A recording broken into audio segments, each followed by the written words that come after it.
On April 9, 2015, in Boise, Idaho, what began as a simple traffic stop spiraled into a full-blown catastrophe.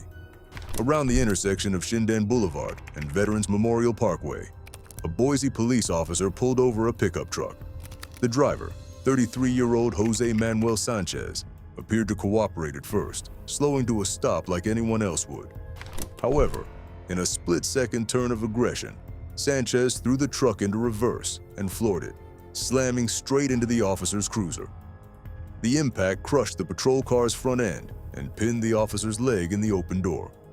With the officer injured and calling for backup, Sanchez peeled away from the scene.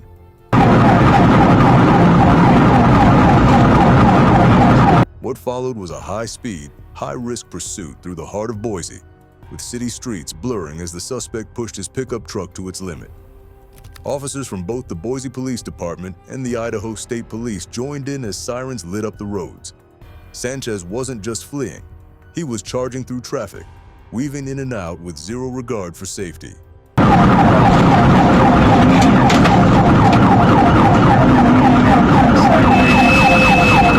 He headed toward Interstate 84, crossing county lines with law enforcement close behind. This wasn't a chase anymore, it was a citywide threat in motion. Near milepost 84 in Elmore County, the situation went from bad to worse. Dashcam footage shows Sanchez's truck drifting toward the center median, tires kicking up dust as the vehicle veered dangerously close to oncoming traffic. At the last second, he tried to correct, jerking the wheel toward the right shoulder.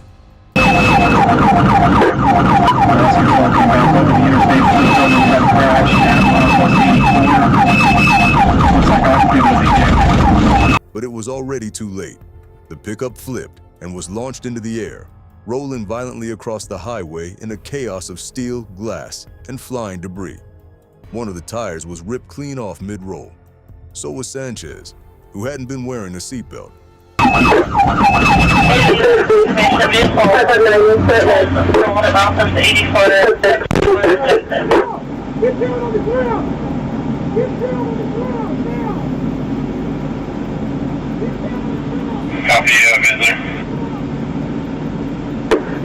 Most people wouldn't survive that kind of crash. But somehow, impossibly, Sanchez got up. Bloodied, dazed, and visibly disoriented, he stumbled to his feet, then took off on foot, right across the highway. Idaho State Trooper Kenny Walker chased him down, sprinting across the median as traffic rushed by on both sides. Sanchez was placed under arrest, ending one of the most chaotic police pursuits in recent Idaho history. Case number 2.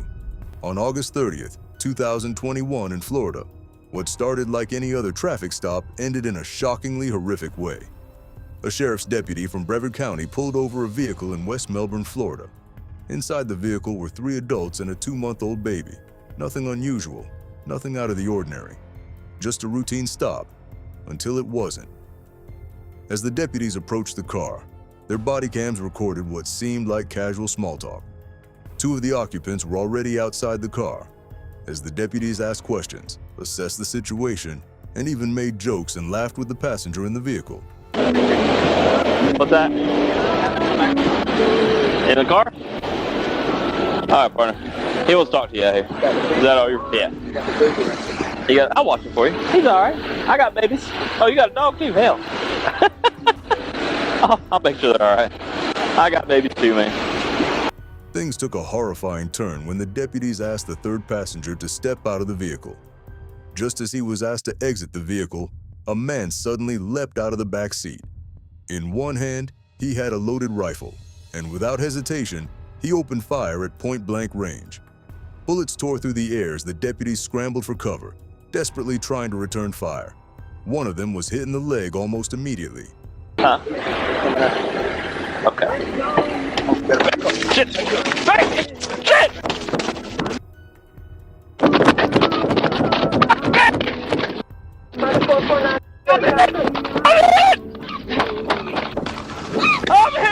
You'll think the worst of it was over, but the gunman had other plans. As the officers ducked behind their patrol SUV, blinded by chaos and adrenaline, they lost sight of the gunman. He circled around the back of the vehicle, flanking them. When his rifle jammed, he didn't retreat. He rushed forward and began savagely beating one of the deputies with the butt of the rifle, striking him repeatedly in the head. John, your rifle!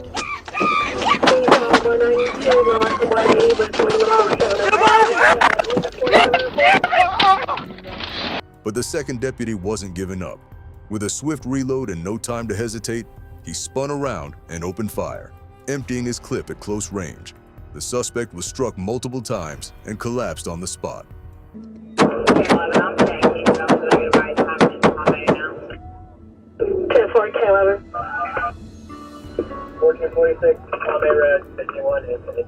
The entire shootout lasted less than 60 seconds. In that time, more than 61 rounds were fired. A deputy was wounded, a life was lost, and a child who was just 2 months old was caught in the crossfire of one of the most dangerous situations law enforcement can face. 1446, red, 51 is anything. The attacker was pronounced dead at the scene. He was later identified as 38-year-old Paris Wilder, a known violent offender from Cocoa, Florida. Wilder wasn't some unknown figure to police. He was what the department called a career criminal. His record was staggering. Over 40 arrests for crimes ranging from armed robbery and aggravated assault to drug trafficking, battery of a law enforcement officer, and even attempted first-degree felony murder. At the time of the shooting, Wilder was already out on bond for 2 felony drug charges, and he had 2 active felony warrants hanging over him. Despite all that, he was on the streets, armed, dangerous, and clearly ready for violence. Case number 3. On June 15, 2024 in Moxie, Washington, what was supposed to be just another quiet Saturday morning in Yakima County turned into anything but. The roads were nearly empty. The sun had barely finished rising. It was just another sleepy start to the weekend for the local farms and families nestled along the county backroads.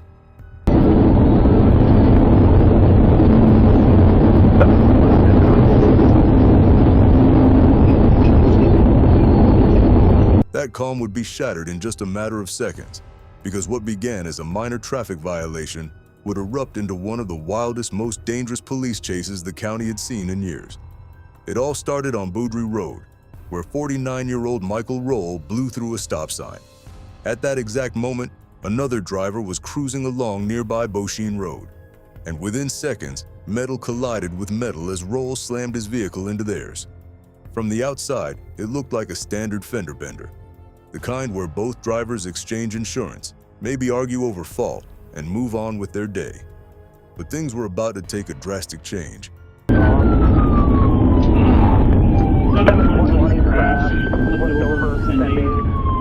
Red on the first 90-degree corner.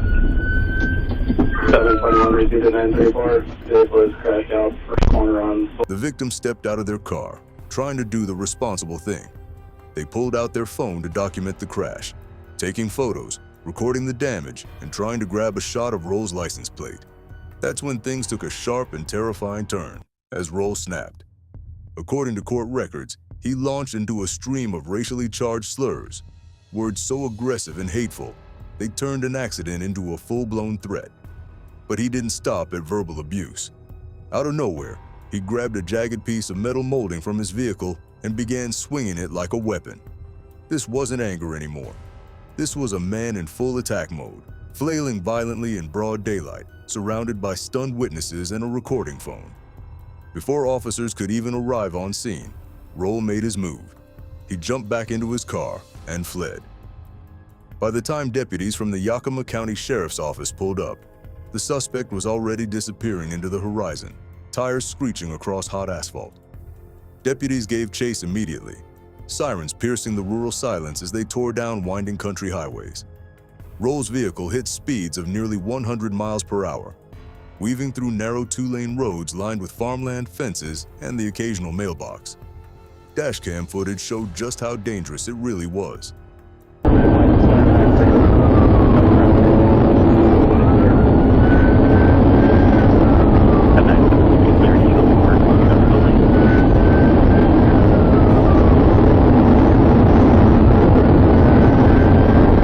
Roll's car swerved left and right, crossing into oncoming lanes without warning. narrowly dodging other drivers who had no idea what was coming. Officers stayed tight on his tail, but the terrain made things unpredictable. They couldn't set up spike strips. They couldn't box him in. They could only follow and hope he didn't kill himself or someone else before they got the chance to stop him. 2.5 minutes. That's how long it took for everything to come to a head. Near the 4,300 block of Thorpe Road, the inevitable happened. Roll lost control. Witnesses described it like a slow-motion explosion. His vehicle careened off the road, flipped violently in midair, and tore straight through a nearby fence. A cloud of dust and shattered wood erupted skyward as the twisted car finally slammed to a stop. When deputies reached the crash site, it looked like a war zone. The vehicle's roof was completely crumpled. The yard it landed in was littered with debris, metal shards, broken glass, pieces of fence, and parts of the car itself. It was a miracle no one was killed. When the dust settled, Roll was alive, but barely coherent. The chaos he unleashed had finally caught up with him. Deputies took him into custody at the scene, and that's when the full extent of his recklessness became clear. Michael Roll's license had already been suspended. He wasn't even supposed to be driving. And now, on top of that, he was facing a long list of criminal charges. What should have been a simple exchange of information had devolved into a near-fatal encounter with police, ending in a crash that could have taken multiple lives. If you want more intense breakdowns of real-life police encounters, be sure to hit that subscribe button. New episodes drop every week, covering wild chases, insane standoffs, and unbelievable takedowns, all caught on camera.